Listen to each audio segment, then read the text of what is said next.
Nina and George and a great script. That's pretty much it.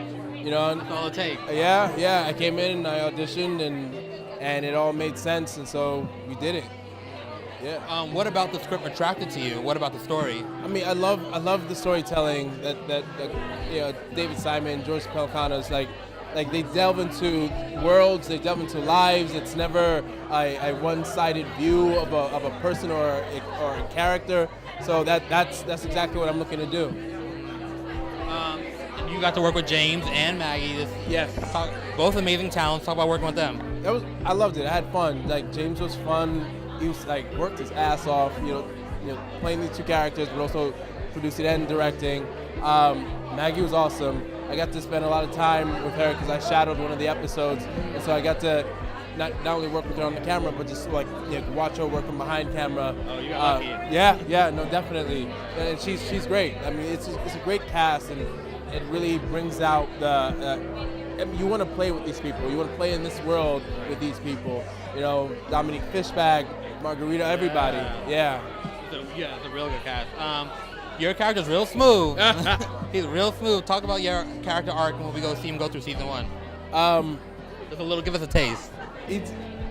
Times are changing. It starts off, they've come to this city and they have an idea of what it is to do the business that they do. Right. And then things start to change as far as what they're able to do and how they do it, the economics of it, and some things make sense and some things don't make sense anymore. So you see people, they happen to be purveyors of sex and these sex workers, and in a world that's changing around them. And so it's an interesting journey. And some of them are able to hang, some of them no, they're not. They can't.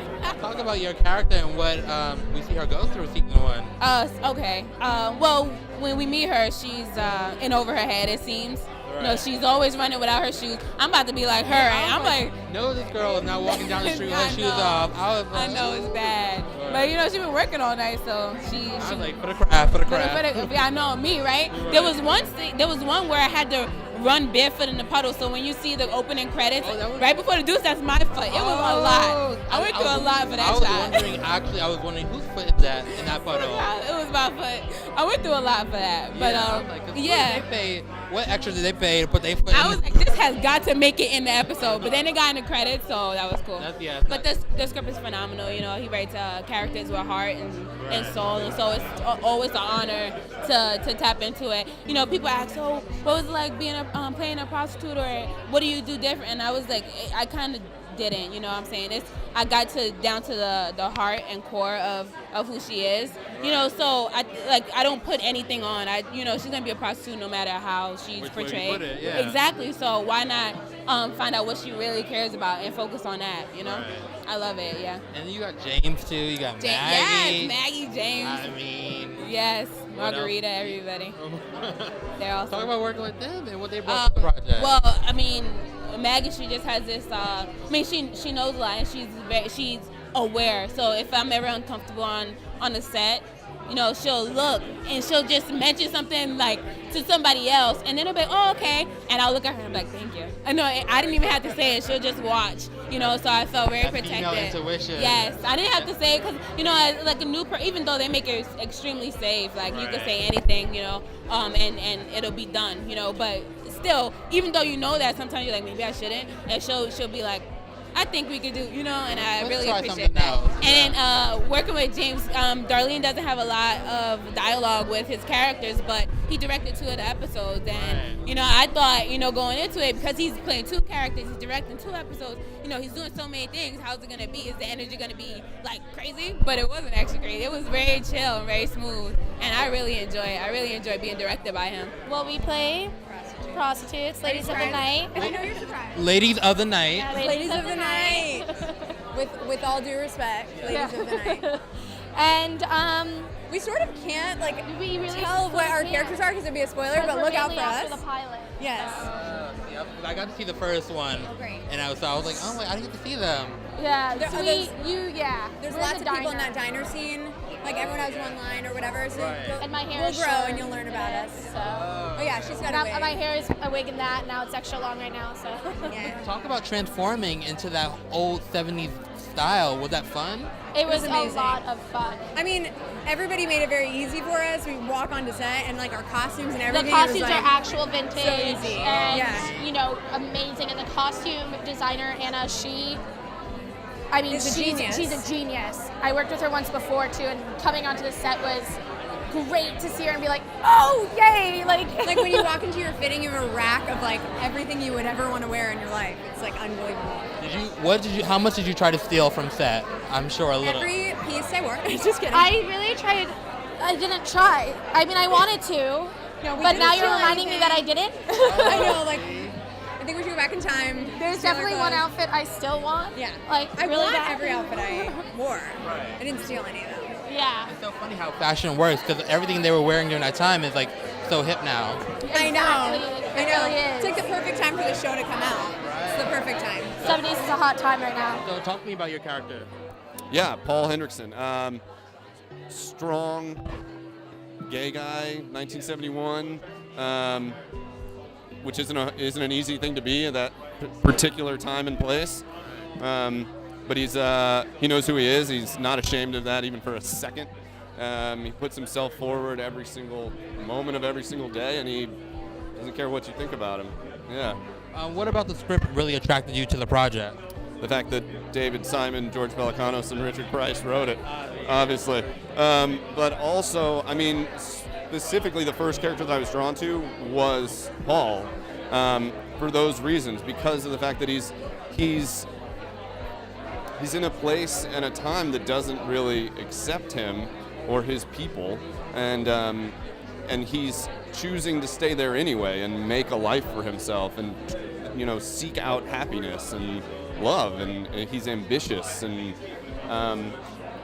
to be honest, it wasn't unlike, I guess, I hadn't thought about this until right now, but it wasn't unlike me moving to LA in the pursuit of this or in the pursuit of something more. It was in a place that almost immediately was like, get the hell out of here, and I just chose to stay out of just pure stubbornness, and I think, you know, there's a little bit of that in Paul. You know, he doesn't know where else he would go. He loves this place, and he wants to be here, and he's gonna make it. What kind of prep work did you do for your role? Like, who did you talk to? What kind of research did you do? Yeah, I started having sex with men, and then I mean, you got to start at the beginning, pretty much. My wife was thrilled about that. She's over there. Oh. Yeah.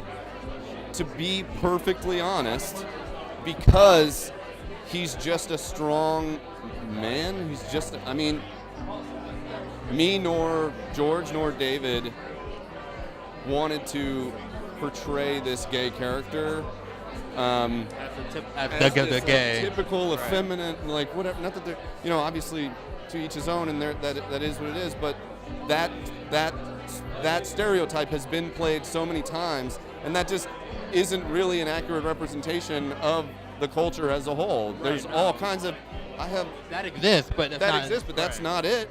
And so when they brought me in, and I think that at the time they were still kind of hammering down exactly who they wanted him to be, and part of the pitch was like, look, if you're going to give me the shot to play this, know that I want to play him pretty close to me. I want to just play him as a strong man who knows who he is and who isn't afraid to say that and isn't afraid to be that.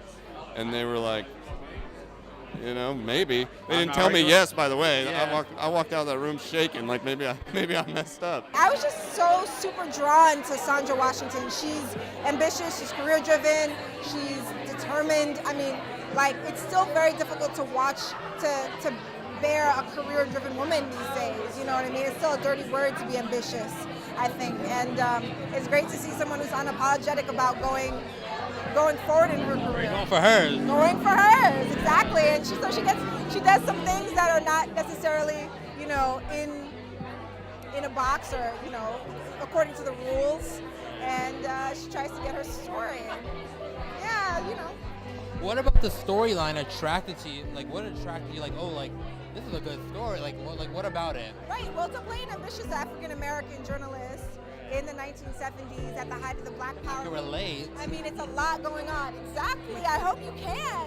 I hope I do a good job of doing that. But I mean, seeing a woman who is articulate about all of these issues and trying to crack the big story was extremely attractive to me as an actor, because then I could find that place within myself that was super empowered and wasn't struggling. And she was like, no, I'm doing great. It's about you. You better, like, she was scared for you because she's trying to come for the story. So that part was really exciting. I got a lot of Pam Grier vibes in tonight. In the performance tonight too. Was she one of your inspirations? Yes, absolutely. She was she's like the paragon of Black female empowerment in my mind. At that time. At that time, so the pantsuits, the hips, embracing the cadence and the rhythm of that time. The hair, absolutely. So, that part was really great. She was a huge inspiration. I think she was a big inspiration for probably everyone here. Yeah. I'm sure for all of us. For all of us in general in life. Hi, OJ. Congratulations. Thank you. Welcome back to HBO. Thank you. My favorite place. I mean, seriously, you have fun here, I think. I have so much fun here, and they make my life and my family's life very nice. Right? We got shout out to HBO. How did you come to this project? Well, I was on the Wire, and I had a great experience. Yeah, we remember that. And I was going to do anything I possibly could to insinuate myself back into this company. And they were just gracious enough and trusting enough to throw me a bone. And I'm trying to chew the shit out of it. I don't blame you. Talk about your character this season and what we see him go through. Bobby Dwyer is who I play. He's the brother-in-law to Vincent and Frankie, James Franco's characters. And he starts as a blue-collar construction foreman with a lot of mouths to feed. He's got several kids, old-school Bay Ridge family. Okay. And the writing's on the wall that there's going to be only so much money to be made building a building. And these guys seem to be onto something with a lot of potential. So Bobby, insinuates himself into the family business, basically.